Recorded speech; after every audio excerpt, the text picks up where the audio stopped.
Continue with the Central Committee meeting after a brief adjournment for the Minister to caucus regarding the answers to questions posed. Minister, your reaction to the manner in which some members have requested that the answers be given verbally or in writing. So could you just respond, Minister, to how you will be addressing those questions?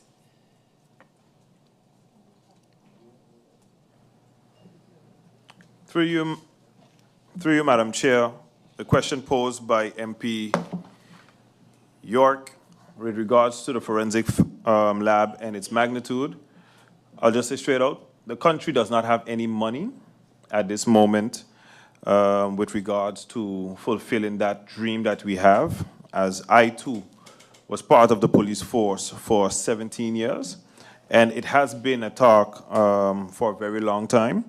With the magnitude, we're not talking about basically how big the lab would be. It's basically that you need necessary resources, tools, personnel also to man that lab. And I can tell you from what I know, we only have one expert that studied forensic lab, and that is basically not sufficient at the moment. So of course, once we have the money put in place to recruit, to have those individuals that are trained for it and also develop the lab, then we would no longer need to use NFE, but that is not our case. Sint Maarten is not ready and prepared financially as yet for it, if you want an honest response. The question posed, or clarification, I think, from MP York, through you, Madam Chair, MP Otley, through you, Madam Chair, with regards to the prisoner. Okay. As I said, I'm aware of the situation with the prisoner. The policy still, the policy has to be developed. We do not have any. All right. I did mention it before. I think you wanted it to be rehearsed, but there isn't any policy developed as yet for critically ill prisoners. But I can tell you with this situation, of course. Minister? Do you want me to repeat that?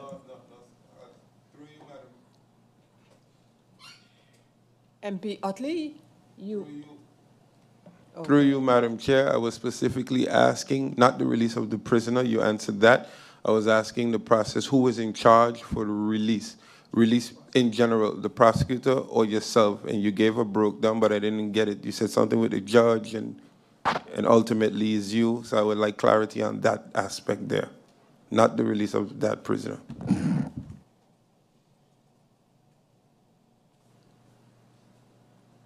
Through you, Madam Chair. Minister, yeah. It is ultimately the Minister of Justice that basically has to caucus with the Openbare Ministerie, who also has to, the person also have lawyers who have to deal also with a judge. In certain cases also, recommendations go through the governor, who sends it to the minister for further handling.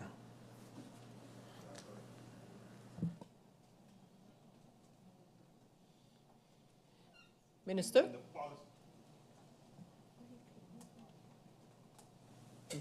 And regarding to the policy of the crime fund, through you, Madam Chair, to MP Roseberg, that draft policy can be sent to you in short. And with that, I conclude. Thank you, Minister Lewis. MP York.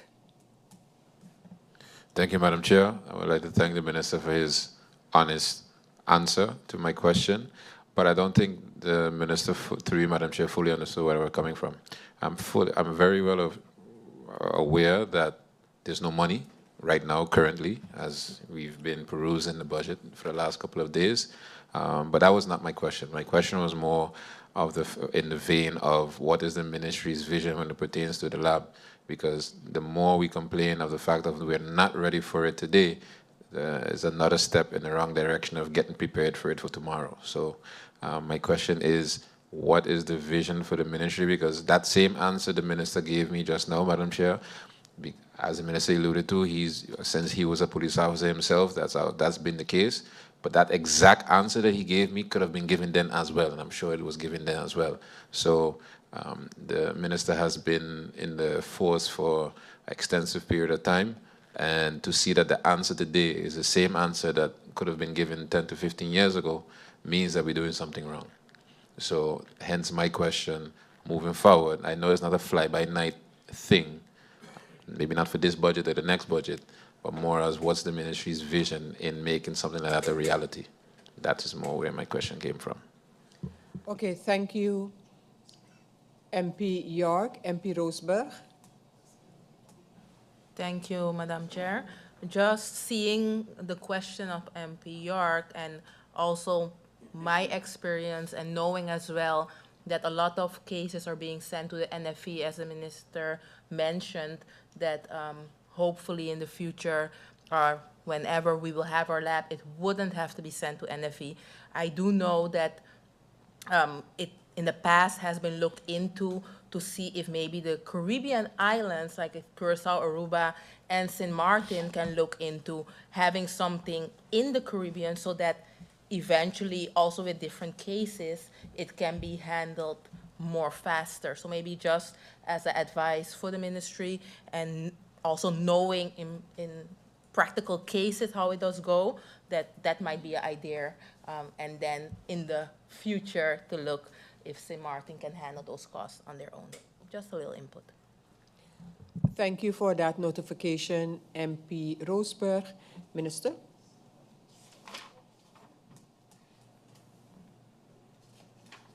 Through you, Madam Chair, based on the question from MP York, I will elaborate further. There were projections for the lab and indoor shooting range on the same property in Colby. Okay. However, will have to consult with the police force as to see what other further development, since the hurricane has destroyed the building, as what was in the pipeline or what is to be placed in the pipeline with regards to the forensic lab. Because yes, I did have questions after passing Colby several times and seeing the open lot, which I know there were ribbon cutting and everything to start a project. But after the hurricane passed, everything did go standstill.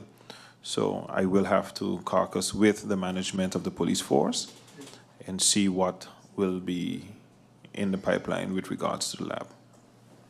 Thank you, Minister of Justice. Minister, with the understanding that the other questions will be provided in writing by your person, I want to thank you and your support staff for being here this evening and responding to questions by members of Parliament.